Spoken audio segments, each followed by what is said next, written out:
जब कोई शिप या वेसल समंदर में होती है तो उसको सिर्फ समंदरी तूफान और ऊंची ऊंची लहरों से ही मुकाबला नहीं करना पड़ता, बल्कि कुछ और अनएक्सपेक्टेड चैलेंजेस का भी सामना करना पड़ता है, जैसा कि पायरेट अटैक्स। और सोमालियन पायरेट्स इस काम के लिए दुनिया भर में मशहूर हैं।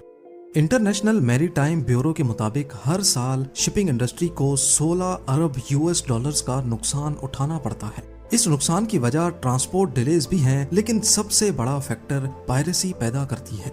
सोमालियन पायरेट्स के अटैक करने की सिर्फ चंद लोकेशंस हैं। एक है सोमालियन सी, दूसरे नंबर पे आता है गाडाफुई चैनल, तीसरी और सबसे इम्पोर्टेंट लोकेशन है गल्फ ऑफ एडन। वो तमाम शिप्स जिनको एशिया से यूरोप जाना होता है, वो गल्फ ऑफ एडन को इस्तेमाल करके सुइज कैनाल के जरिए मेडिटेरेनियन सी में निकलती हैं। पूरी दुनिया की ट्रेड का एक बहुत बड़ा हिस्सा गल्फ ऑफ एडन को इस्तेमाल करता है, जिसमें सबसे ज्यादा ऑयल ट्रांसपोर्ट वेसल्स होती हैं। और यहीं पर सोमालियन पायरेट्स के हमलों का वेसल समंदर में होती है तो उसको सिर्फ समंदरी तूफान और ऊंची ऊंची लहरों से ही मुकाबला नहीं करना पड़ता, बल्कि कुछ और अनएक्सपेक्टेड चैलेंजेस का भी सामना करना पड़ता है, जैसा कि पायरेट अटैक्स। और सोमालियन पायरेट्स इस काम के लिए दुनिया भर में मशहूर हैं। इंटरनेशनल मैरीटाइम ब्यूरो के मुताबिक हर साल शिपिंग इंडस्ट्री को 16 अरब यूएस डॉलर्स का नुकसान उठाना पड़ता है। इस नुकसान की वजह ट्रांसपोर्ट डिलेज भी हैं, लेकिन सबसे बड़ा फैक्टर पायरेसी पैदा करती है। सोमालियन पायरेट्स के अटैक करने की सिर्फ चंद लोकेशंस हैं। एक है सोमालियन सी, दूसरे नंबर पे आता है गाडाफुई चैनल, तीसरी और सबसे इम्पोर्टेंट लोकेशन है गल्फ ऑफ एडन।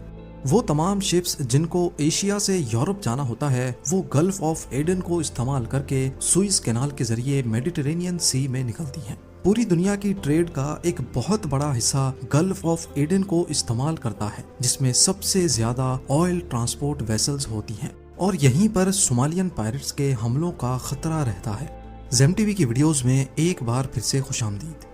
नाजरीन, पिछले कई सौ नहीं कई हजार सालों से पायरेसी शिपिंग इंडस्ट्री के लिए एक बहुत बड़ा मसला रही है। पहले पायरेट्स इतने एडवांस्ड नहीं होते थे, लेकिन अब मॉडर्न टेक्नोलॉजी की मदद से जहां पायरेट्स भी एडवांस्ड हुए हैं, वहीं एंटी पायरेसी टेक्निक्स और वेपन्स भी एडवांस्ड हो चुके हैं। गुड्स ट्रांसपोर्ट वेसल इनका मेन टारगेट होती है, क्योंकि इस किस्म की शिप में कम से कम क्रू होता है, जबकि इनमें करोड़ों डॉलर की मालियत के गुड्स जा रहे होते हैं।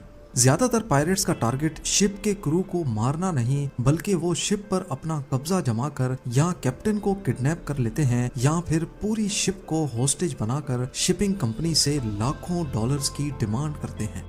ये एक दो नहीं बल्कि कई बोट्स में सवार होकर आते हैं, जिसमें पायरेट्स की तादाद हजारों में भी रिकॉर्ड की जा चुकी है। सबसे पहले तो ये वेसल के करीब पहुंचकर गोलियों से कैप्टन को डराते हैं ताकि वो शिप को रोक ले। याद रहे कि कैप्टन का काम सिर्फ शिप को एक जगह से दूसरी जगह लेकर जाना ही नहीं, बल्कि वेसल की सेफ्टी भी कैप्टन की जिम्मेदारी होती है। उसके बाद ये वेसल के ऊपर चढ़ने के लिए ग्रैपलिंग हुक्स का इस्तेमाल करते हैं। ऊपर चढ़ने के बाद सबसे पहले ये कैप्टन और क्रू को होस्टेज बनाते हैं, या फिर कई केसेस में पूरी वेसल को ही किसी अननोन लोकेशन पर ले जाते हैं।